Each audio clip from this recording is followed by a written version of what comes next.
Oi pessoal, sejam bem-vindos à nossa segunda videoaula. Para os que fizeram o e-mail, ganharam um livro, vocês podem ganhar o segundo livro. Para quem não ganhou o primeiro, pode ganhar mais um agora, pelo menos um, né meu filho? Manda um e-mail para mim dizendo quais são as 10 dimensões subjetivas do trabalho. Tire uma delas e diga como é que você se sente em relação a ela. Você diz quais são as 10, vai estar nesta aula. E uma delas você tira e diz como é que eu me sinto no MPU em relação a ela. Se você responder as duas coisas, a primeira é barbada, está lá as 10, faz um print na tela, mas a segunda, escolhe uma e diz como você se sente.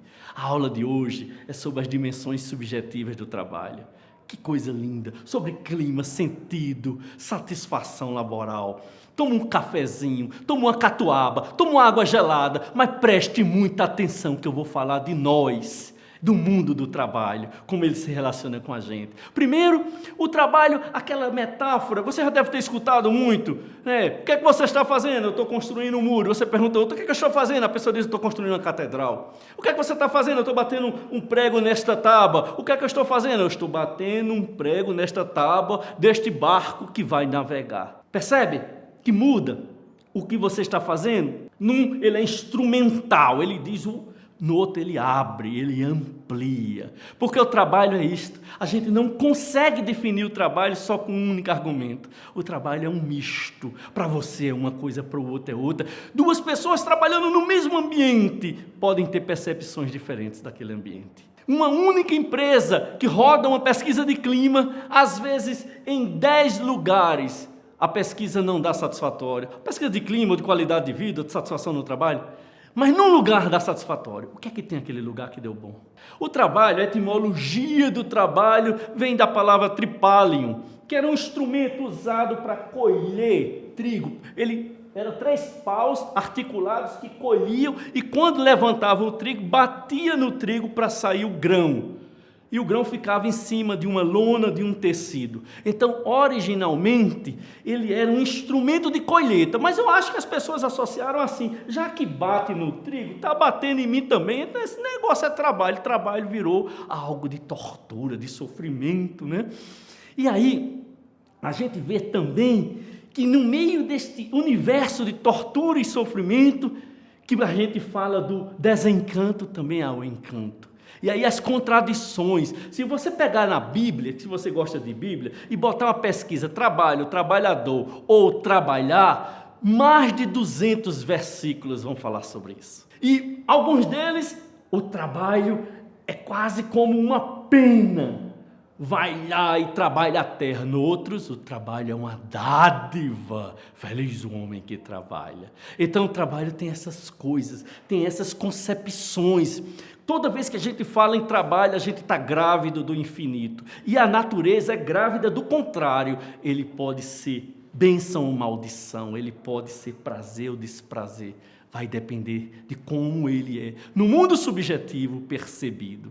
E aí a gente precisa superar essas visões. De um lado, muita gente escreveu descendo o cacete no trabalho, porque trabalho aí, porque era a turma muito ideologizada, o ambiente do trabalho era pintado horrível.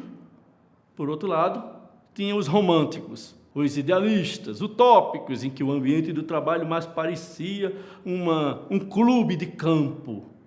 Nenhum, nem outro. Eu convido a vocês a fazer a superação desses blocos e ver o trabalho como algo que pode ter componentes de prazer e componentes de sofrer, componentes de encantamento e de desencantamento. O que um ou outro vai existir, aí está no tema da especialização de vocês. Lindo!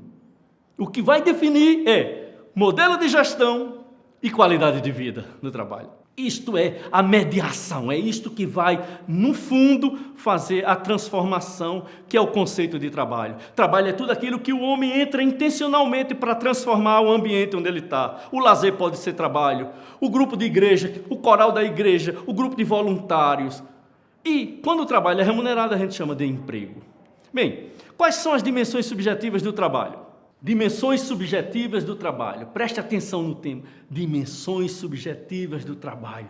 descobertas no final, ou no final da década de 20 ou no início da década de 30. E essas dimensões, porque até então o trabalho era visto como seleção, treinamento, procedimento, ferramenta, segurança, retribuição, benefício, produtos, bens e serviços manufaturados. Ninguém falava em dimensão intrínseca. O trabalho era visto como um mundo objetivo, material, instrumental. Até que uma fábrica no bairro de Hawthorne, em Chicago, ela fazia, General Electric, ela fazia relés de telecomunicações. E eles queriam vender relés. Eles queriam vender muito relé. O que é que eles provaram? Ele disse, será que se a gente aumentar a luminosidade, melhora a produtividade? E chamaram o pessoal do MIT, da Universidade de Harvard, para provar isso e deram com os burros na água. Não tinha nenhum efeito ao aumento da luminosidade sobre a produtividade nas linhas de montagem de relés. A General Electric, como não provou que luz aumenta a produtividade e como energia, luz era dos produtos do portfólio dela, que ela queria ampliar a venda, ela descontinuou a pesquisa. Mas alguém ficou curioso com isso. Por que será que aqueles trabalhadores com 50% de luminosidade continuaram mantendo a produtividade? Por que será que trabalhadores sem nada de luminosidade no galpão, só com a luz do sol, tiveram a mesma produtividade daqueles que estavam a 200% de luz ou 100% de luz? Olha que pergunta! A gente chama essa pergunta da primeira etapa da experiência de Hawthorne. Para esta etapa é indiscutível que ela é certa. Havia alguma coisa acontecendo naquela equipe de trabalho que trabalhou sem luz, que manteve a produtividade. O que era?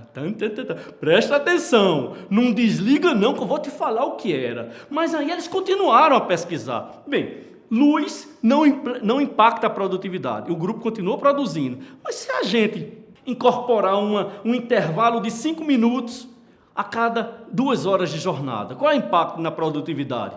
Aumentou. E se a gente trouxer um gerente que é tido pelos pares como um gerente democrático, formador, desenvolvedor de pessoas, humano, aumentou. E se a gente pagar, além do básico, uma produtividade, um diferencial de produtividade, aumentou. Opa! Então tem alguma coisa acontecendo nesta dimensão subjetiva do trabalhador, que pode ser algo no espírito intrínseco, ou pode ser algo que está vindo do ambiente, que ele está percebendo do ambiente, que seria a relação com os colegas dele e com a gestão. E aí, essas novas pesquisas começaram a provar alguma coisa. Hawthorne abriu uma linha de pesquisa da sociologia do trabalho, da antropologia do trabalho, da psicologia organizacional do trabalho. Muitas outras começaram a acontecer, muitas, mas essa aí é a mais famosa. Inclusive, a segunda parte dela hoje é criticada porque não teve alguns atributos metodológicos, mas a primeira parte é verídica e ela não pode ser criticada. O trabalhador continua produzindo mesmo sem luz. Por quê? Esta é a pergunta. Por quê? Primeiro, o modelo de gestão que ele estava ali inserido impacta no sentido do trabalho e na produtividade. O modelo de gestão é importante. Aquele gerente que conduzia aquela equipe sem luz, só com luz do sol, era um gerente vibrador, motivacional, era um gerente que chegava junto, que ia para lá, para o chão de fábrica, que ensinava, que trazia as pessoas. Beleza? Primeiro. Segundo, os trabalhadores, entre eles, formavam um tecido social. Foi a primeira vez que se falou em sociologia do trabalho. Há grupos sociais. Os trabalhadores construíram, na experiência de Hawthorne, uma equipe que virou um time. E eles diziam para eles mesmos, não é a luz que vai nos derrubar.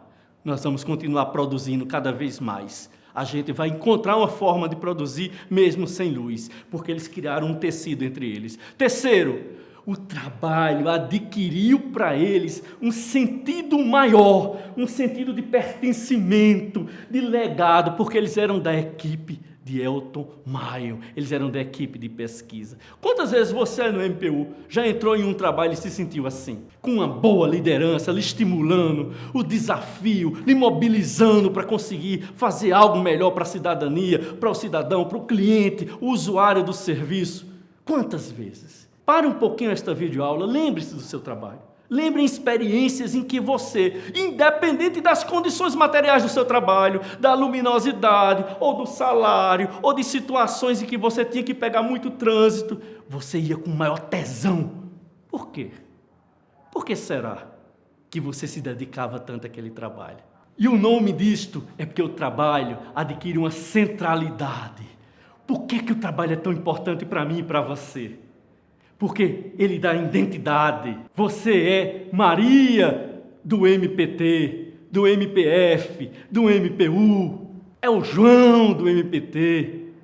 Ele dá uma identidade, ele dá um reconhecimento social, você se sente reconhecido em sua produção, ele cria redes relacionais e de vinculação, ele dá um sentimento em você de realização, de superação, de crescimento, ele dá um sentimento de pertença, você pertence ao MPU, você bate no peito, eu sou o MPU, ele dá um sentimento em que você está se desenvolvendo o seu potencial humano, você está se superando, você está aprendendo, você está aplicando os seus conhecimentos.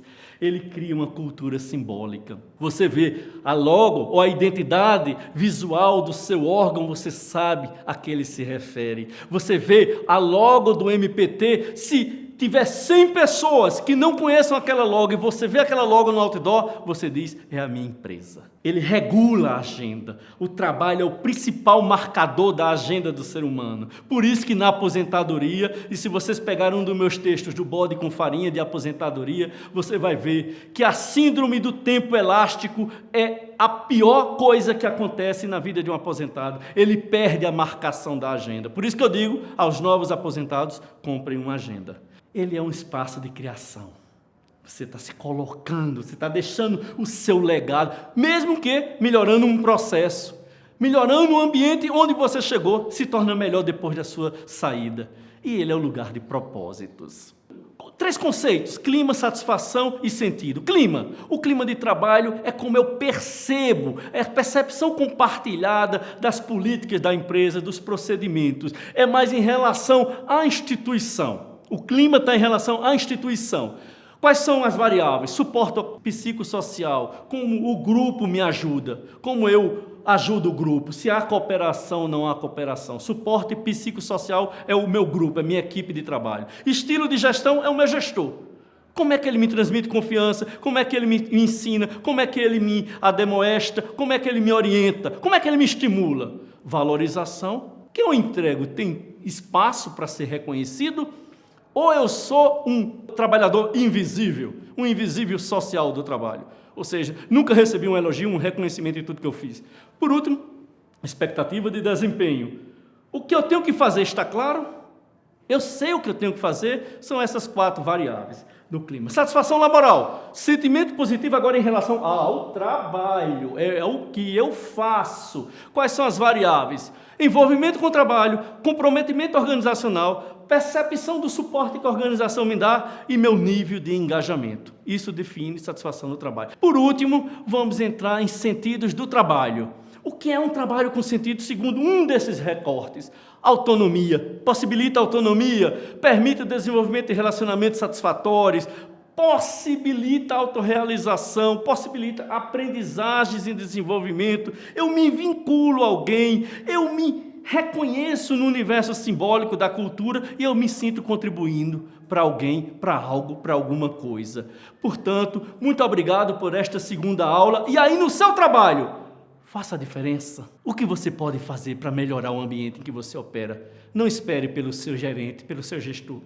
Você é gestor da sua vida, do seu processo produtivo, do seu trabalho. Beijo no coração.